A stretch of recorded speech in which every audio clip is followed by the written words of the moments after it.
Hello ਉਹ ਭਾਈ ਉਹ ਉੱਠ ਉੱਠ।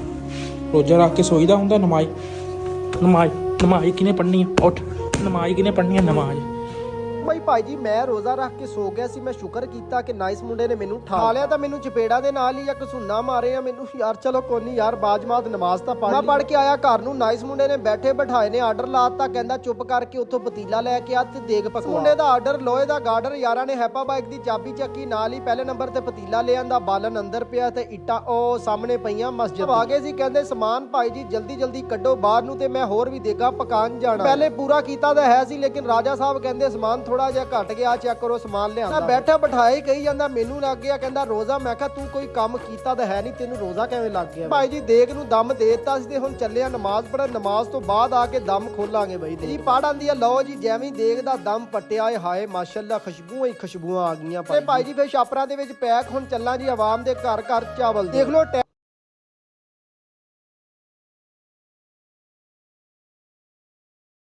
ਮੈਂ ਕਰਨ ਲੱਗਾ ਰੋਜ਼ਾ ਅਫਤਾਰ। ਆਈਡੀ ਨੂੰ ਫਾਲੋ ਕਰ ਦਿਓ। ਆਪਣਾ ਖਿਆਲ ਰੱਖਿਓ, ਨਮਾਜ਼ ਕਾਇਮ ਕਰਿਓ। ਪਾਕਿਸਤਾਨ ਜ਼ਿੰਦਾਬਾਦ।